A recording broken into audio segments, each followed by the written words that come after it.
Kita tahu saat ini ada pandemi COVID-19 yang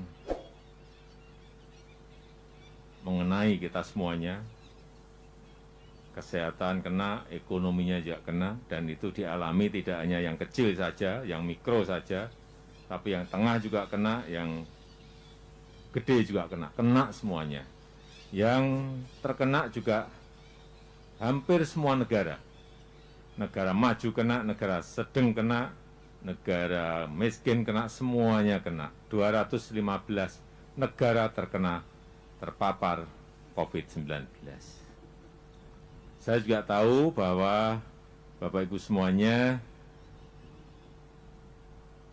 berdagang, berjualan, ada yang di rumah? Ada? Mana yang dagang di rumah? Oh, banyak banget yang di rumah. Di pasar? Di pasar. Ada yang kaki lima? Ada kaki lima. Ada yang asongan? Nggak ada. Oh, ada. Tuh, ya, baik.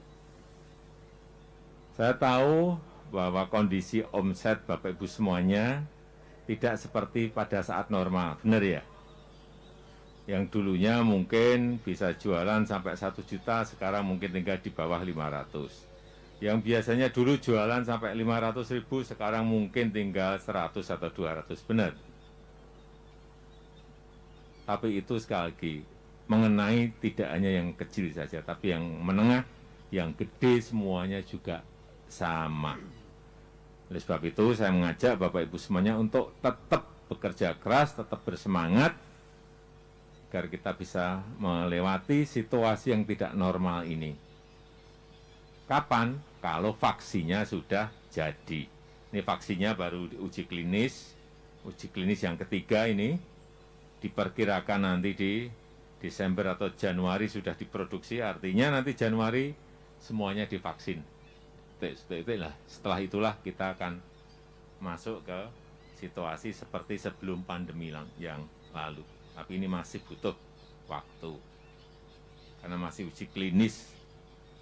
Diujikan kemarin sudah saya cek sendiri di Bandung, sudah diujikan ke 1.620 relawan yang disuntik oleh vaksin itu. Dan kita harapkan nanti berhasil, kemudian vaksinnya bisa diproduksi. Bapak semuanya tadi sudah diberi ini ya? Sudah? Semuanya sudah?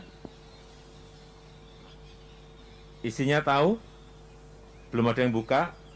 Ya, jadi ini adalah bantuan modal kerja yang kita berikan besarnya 2.400.000. 2.400.000 untuk menambah modal kerja Bapak Ibu semuanya dalam berusaha, dalam berdagang. Cukup 2,4? 2,4. Cukup? Yang enggak cukup tunjuk jari. Ya, kita syukuri alhamdulillah ini bisa untuk tambahan Bapak Ibu semuanya, karena nanti minggu depan akan kita bagi kepada 9,1 juta pengusaha kecil di seluruh Indonesia. Bapak Ibu sudah dapat duluan. Hari Senin nanti akan dibagi yang namanya banpres produktif sebanyak 9,1 juta untuk pengusaha kecil dengan rupiah yang sama. Karena kita ingin menggerakkan ekonomi yang di bawah ini agar bergerak terus. Jadi itu yang bisa saya sampaikan pada kesempatan yang baik ini. Bapak jualan apa? Sayuran. Berhenti atau keliling? Keliling. Setiap pagi jam berapa berangkat, Pak? Jam 6:30. Jam 6:30 berangkat keliling. Terus habis jam berapa? Jam 1 siang. Jam 1 siang sudah? Itu belum tentu habis. Oh, belum tentu habis, tapi sudah berhenti? Sudah berhenti. Sudah berhenti, ya. Berapa omset Pak sehari sekarang? Saya belanja itu sekitar 1 juta itu ya, untuk kebutuhan semua sayuran. Kalau untuk keuntungan itu dalam pandemi ini nggak menentu Pak Presiden. Ya, berapa? Ya bangsa 100.000, 120 untuk ekonomi sekarang hidup di Jakarta. Sebelumnya berapa? Kalau sebelumnya bisa sampai 300, 300. saya masih Oke. bisa menyimpan. Oke. Ya, tetap kita syukuri masih 120 bisa keuntungan. Alhamdulillah. Ya, disyukuri. Karena memang situasinya sangat sulit semuanya.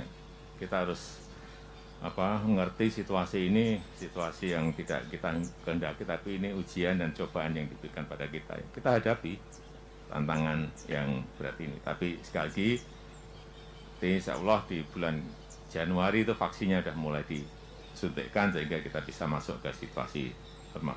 Tadi yang ke rumah siapa ya, Ibu? Ya, dari mana Bu? Pulau Seribu, Ya, Pulau Kelapa, Pak. Pulau Pramuka. Pulau Kelapa. Oh, Pulau Kelapa. Jualannya apa Bu? Jualannya jualan di rumah. Apa? Es, jus, gorengan, Pak. Gorengan, terus Mie. mie. Iya. Oh, berapa sehari bisa dapat? Kalau sebelum pandemi sekitar 300. Mm-mm. Kalau sekarang cuma 100 aja nggak sampai, Pak. Ya karena wisatawan nggak bisa ke sana kan. Iya. Tapi ini kan sudah mulai dibuka. Iya, Pak. Udah mulai kelihatan belum ada yang ke sana? Belum. Belum. Belum. Iya. Ya memang pelan-pelan ini pelan-pelan. Iya, Pak. Ini yang terkena paling berat itu yang tempat-tempat wisata. Bali, Labuan Bajo, Banyuwangi yang gitu-gitu. Tapi udah mulai pelan-pelan dibuka. Jadi kita harapkan nanti sama di Pulau Seribu juga akan mulai merangkak naik sehingga omset Ibu bisa kembali normal lagi. Ini yang kita harapkan itu. Ya, kasih. Saya tadinya buka. Assalamualaikum Pak. Waalaikumsalam. Nama saya Wiwi. Saya ini tadinya pedagang di rumah. Saya pedagang rumahan, kelontong kecil-kecilan, nggak Lontong. besar. Ya, Sebelum COVID, saya dagang pulsa juga, Pulsa, gitu. terus? Dagang kopi, kopi, Indomie, gitu. Indomie. Nah, sebelum COVID itu omset saya lumayan, Pak. Berapa? Sehari saya bisa dapat 7 sampai 1 juta rupiah. Tapi setelah COVID, 700.000 sampai Ya. 1 juta. ya. Tapi setelah COVID, omsetnya langsung drastis. Saya cuma sehari itu bisa dapat uang 100.000 aja udah bersyukur, Baik, Pak. ya. Minim banget gitu. Iya. Kebetulan saya punya 4 orang anak. Hmm. Anak saya SD, SMP, SMK, dan kuliah. Hmm. Itu saya sangat sulit. Tahu. Suami saya pun kerja harian bukan pegawai. Tahu. Jadinya kondisi COVID ini sungguh sangat Semuanya ya. sangat sulit. Tapi alhamdulillah saya dapat kabar baik kemarin. Katanya saya dipanggil ke istana untuk terima bantuan. Terima kasih banyak Bapak Jokowi Sama-sama. untuk bantuan ini. Semoga usaha saya bisa berjalan kembali dengan lancar dan Bapak sehat selalu bersama keluarga. Amin. Bu Wiwi kerja keras, tegar. Ini pasti ada akhirnya kok. Jadi kalau vaksin sudah ketemu, perkiraan nanti kira-kira bulan Januari ini sudah mulai vaksinasi nanti. Itulah yang namanya nanti kita akan kembali ke situasi seperti sebelum pandemi. Ya, Sebelum ketemu vaksinnya memang kita harus bekerja lebih keras. Itu aja Iya. saya titip. ya Pak. Makasih banyak Pak. Anunya banyak, semua negara terkena kok. Ya, jadi Iya. kita harus kerja keras, bertahan agar bisa lebih baik lagi. Ya. Ya.